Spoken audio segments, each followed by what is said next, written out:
Ladies and gentlemen, what a massive day it was for ALGS. Not only North America with the regional finals, but EMEA with their regional finals as well. Some roster changes already starting to happen with teams coming out saying they are looking for a new team as well. Surprises around the scene. What in the world has happened, especially the heartbreaks? Let's dive into this. Firstly, with the EMEA scene. Tried to make a video of this yesterday. Poor timing. Really should just do it all in one. So that's what we're doing here today. FaZe Clan was able to take the EMEA regional finals. Obviously, this team has done really well all season long. No surprise that they were able to take this, but I think Alliance obviously was surprised that they couldn't close it out. They were absolutely lights out the entire tournament. First couple of games, they were looking really, really strong. Thought it might come down to that game 6 or game 8, and it just simply got out of their reach. Unfortunately, Aurora was able to win one of the games in a 3v3. It sent us into some extra games, and then here you go, FaZe Clan able to swoop in and take it in the end. Navi in third place. Fourth place was Gnaske, but what was very interesting is although Aurora did good, they did not do good enough. Exo Clan did good enough. Cybercat, Stay Healthy, DMS, all on match point, but when you got 9 teams, it's really not even that good. One of the biggest surprises, though, was NIP. This team was looked at as an NBA's finest, one of the best, if not the best at the beginning of the Pro League season. They start off really, really bad. They take things a little bit better, and finally they're starting to look in the top 5. Maybe they're going to make it, and then they bottom out again back-to-back weeks, and here we go in regional finals, still not playing their best. And don't even look at the 12th place thinking that this was an average performance. Up until game 9, they literally were like in 18th place. It is just not the NIP that we know. It is not the NIP we thought we were going to see, and obviously it is a gut-wrencher to have NIP in 12th and not make LAN, which you'll see in just a second, and have FaZe Clan with Nags on it, who just parted ways with 07, who won regional finals. Like, what a crazy day it really was for some of these. And then Gaming Gladiators in dead last. Now, they still were able to keep their LAN spot. So let's dive in and look at the EMEA scene. So first off, you have it right here on the left side. You can see Alliance did finish in first with 130 points. FaZe Clan, by the way, EMEA is top 8 going into LAN. FaZe Clan in second with 117 points. Gaming Gladiators in third with 107. Navi in fourth with 100. Gnaske in fifth with 94. Passion UA in 6th with 93. Trojan in 7th with 92. And Exo Clan in 8th with 89. DMS, FA Kids, Danish, Aurora all miss LAN qualification. NIP misses LAN qualification, and the list goes on. Cybercat's also missing, many others as well. Gnaske comes out to basically say, I am sorry guys, I have always qualified. We had a very stinky season. We were supposed to be EU's savior and win Pro League. I truly apologize to all of our supporters. There were so many people rooting for us. We have such high expectations. We have so much potential as well. This is a massive wake-up call. I've been more emotional this Pro League than ever before. Restless nights, feeling like crap, and honestly, crying. I feel like a massive disappointment right now. I worked so hard for this, and this is pound for pound the strongest team I've ever been a part of. So not being able to qualify is so horrible. I want to apologize to NIP for taking the chance on us and being so good to us even when we were bad. I'm so sorry for letting you down. I want to apologize to my close ones who believe in me, my family, friends, etc. Massive apologies to my teammates and coach, Amphi, Zane, and Don. I'm really sorry, everyone. Man, this is a gut wrencher. Obviously, Gnaske has got to be one of the fan favorites in the scene, especially for the EMEA scene. Obviously, you also had Dunk as well saying no Gnaske at LAN. Like, this just doesn't even feel right. Like, this guy has to be at LAN. It really, really sucks. Overall, the guy is just such a he's such a fun sport to watch. You just hate to see someone like that not have that energy at LAN.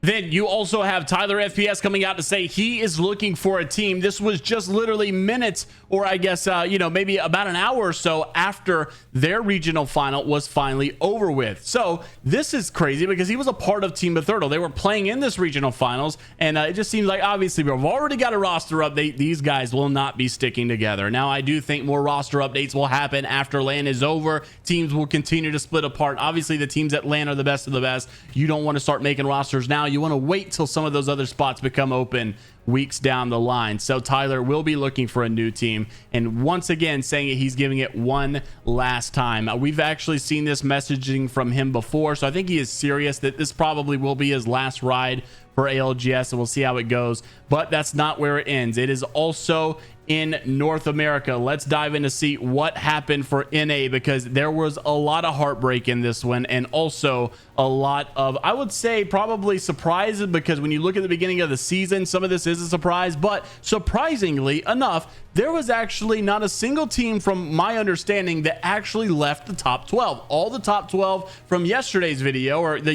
last time we talked about this, are still top 12. So let's dive into it. Falcons, I mean, they need no introduction. This team is the best team in the game right now. They won regional finals for North America in 5 games. Need I remind you, there is a 6-game minimum now for all of these match point systems. So Team Falcons literally won the tournament, then sat out last game to watch party the last game. That's how freaking good they are. It is insane. So there's a 6-game minimum because they allow these guys to have 6 games. So for those that basically got sent in the back and they just watched Falcons win everything, they have to get at least 6 games so they can get a fair understanding of how good they were going to play in this tournament.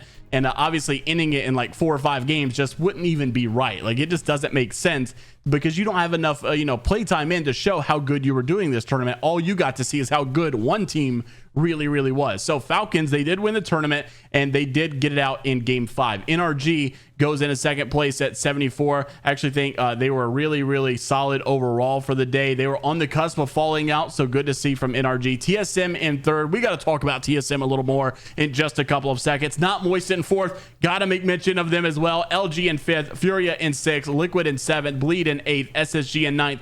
Cloud9 in 10th, Board in 11th, Complexity in 12th, Elevate in 13th, Yup in 14th, Oblivion, Fluffy Aimers, KCP, Temper, Flat, and Weave.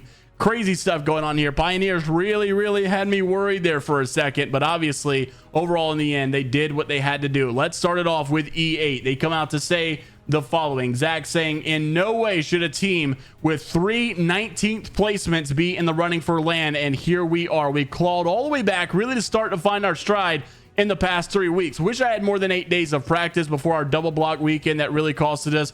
We had the fighting ability to be a good team, and with a lot of chemistry and time. Think all 3 of us have grown a lot individually, and I'm sure no one really had crazy high expectations for 4 players have never teamed and got thrown together last second. Roster mania chaos. But for the people who we let our fans down, basically, and I'm sorry, I wish we made it. We were so freaking close. Really disgusting how low point the threshold was for the 12th place, and we couldn't achieve it. Again, I feel really good where me, Lux, and Slayer are right now. Just wish that we got to start this split with more practice. That was the killer for us. As for now, I have to focus on EWC, and I'm really confident in Raven and my ability to bring this team together in a short term and pop off. While it may be sad to not qualify for Germany, considering everything that has happened before the split and having EWC and Champs auto qual, it's not the end of days. A lot of ways to bounce back and finish this year strong. That is the plan. Obviously, this is one of the teams, along with another that we'll make mention of in just a second, that we have been following to see would they be able to make the comeback story. They did have a crazy bad start. They were able to bring it back quite a bit, and they literally were just in an arm's length reach right here of being able to close it out and make it happen. And sadly, they just couldn't do it. Going in that final game, game 6 was everything for them, and they died really early on. Just unfortunate the way that it all fell into place, but not for this team. KCP, they needed, I believe, 11th or 9th place in order to clinch their guaranteed spot. They get 17th, so things got a little worrisome right there, but they still did enough in the end to go into Split 2 playoffs. And Deeds pointed out that they were the only North America Challenger Circuit team to make Split 2 LAN and EWC. Also going to be his first LAN as well. Thank you to everyone who supported us along the way. Job isn't finished. What a crazy day for them as well. And then we've got to make mention of the team that you probably are all rooting for. I think Moist Esports right here in 9th place. They did clinch their spot. They were already in. We just needed them to not bottom out. They did exactly that. They got top 5. What a good day for them. Walty comes out to say, qualified for LAN, my first split IGLing, and we still have a lot of work to do on for a team but and I do personally as an IGL, but we are improving insanely quick and we'll be better. So let's go through some of these teams that we got to give props where props are due. First off, let's start it off with TSM, the number 2 team in North America. Can we even, why are we not talking about TSM more? Everybody is talking about the Falcons. Yes, and rightfully so. These guys broke the Pro League record again. Yes, they need no introduction. Zero is probably the greatest IGL of all time. Hal is one of the greatest players of all time, probably second greatest IGL of all time. Maybe first. It's debatable. Whatever. Anyhow, they are doing so good. They are so dominant. There's no questions asked. But TSM losing a big cornerstone piece of Imperial Hal's and IGL and being able to rebuild back that quickly and not only do good, second place, that is a massive, massive performance for Zapto, Reps, and Verhulst. I am so happy for this team because I want Reps to continue to succeed. I love Zapto being a new guy, you know, quickly succeeding and being at the top that quick and taking on an IGL position. Verhulst giving him all sorts of props here. Zapto has stepped up in a very short amount of time. They actually were going through this season trying to figure out who was going to IGL. Verhulst did some. Then you had Reps try for like a day or two. Then they just basically were like Verhulst and Zapto co-IGLing. And then like Zapto just eventually was kind of like Big Daddy. And all of this stuff really fell into place for them. Big shout out to TSM in general. These guys are probably not getting enough credit just because overall Falcons are just getting so much attention right now. Also, third place, Furia. I don't know what it is about this team. If you support them, like, you just go through roller coasters every single day. They're bottoming out and then they're just like winning and top 2 every single time. They're a weird team, but I love them. I really love these guys. They are such great players. They get along, I think, they just have such a good dynamic. They've been teaming with each other for so long. The history that they have behind, especially with the His Watson roster swap, just so much to go through with these three. Really happy for them and hope they continue. And also, Jameson's probably one of my favorite coaches in the league. Just really happy for this team's success. Third place overall is so good. LG also another team that Sweet is just kind of like one of those guys that is just always consistent, not necessarily taking the limelight like Falcons are maybe, but this guy is still someone you got to watch out for. He can easily show up to this LAN and mean business and go absolutely ballistic. It can happen. So watch out for LG. Not sure why I got my phone case in my hand, but I'm just going crazy today. I'm feeling it, man. I'm happy we had some ALGS content. SSG in 5th place overall. Another team that is, quote, the super team. At any given moment, they could pop off, and I do believe they are a team to watch out to win the LAN. Bleed Esports obviously dropped, feeling so good about not making LAN last split and now making LAN this split. So what a good turnaround for them. Raven obviously still in this involvement. I know it feels good. Team Liquid also need no introduction. These guys have been in the scene for a while, consistent as ever. NRG, on the other hand, they missed out on last LAN. They missed out on the last split. They almost missed out on this one. What a pop-off day they needed, and they got it done. Not moist. A consistent day that they needed, starting off the season super bad, and it was a very good turnaround for them, and what a good showing that they had. I really thought that they weren't going to make it for a while there. Complexity.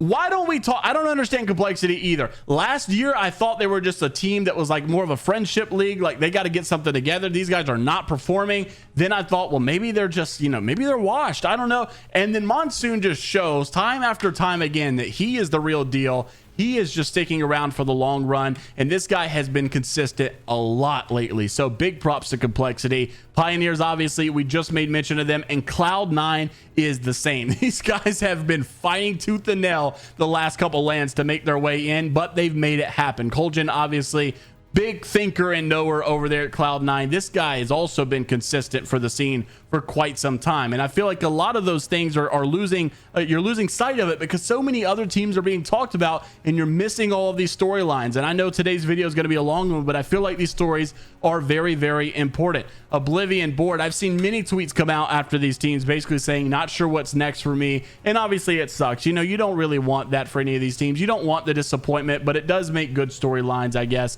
You know, it's weird to see that we didn't have Disguised here in all of this regional finals, but that's the North American story. And obviously we now know the teams going in to your ALGS Split 2 playoffs. It's the top 12 here for North America. It is the top 8 for the EMEA scene right here that we made mention of. And then also APAC South, just a little bit of a recap. Legends Gaming, MKers, VKG, XNY, SWQ, Guild with Empty. That's going to be such a big dynamic. And Dreamfire as well in that 7th position. Don't forget, APAC South lost a spot. APAC North gained a spot based on last split's playoffs. Fnatic in first for theirs. New J, Noah's Fox, Fennel, GHS Professional, HAO, Interforce 36, Northeption, and Striders will be going into that top 9 position. Crazy Raccoon, this is the former Reject Winity. They are no longer going to the Split 2 playoffs. What a crazy dynamic this split has been. Crazy storylines all along the way. Teams missing, heartbreak, a roster mania already probably about to begin. Some teams have already split up. North American has had its crazy heroic moments and heartbreaks as well. Let me know what your thoughts are down in the comment section below about everything that happened yesterday. Which teams do you think need to change already, and which teams are you looking for to win in the Split 2 playoffs? Let us know down below, and until the next time, we'll see you all later, Gators.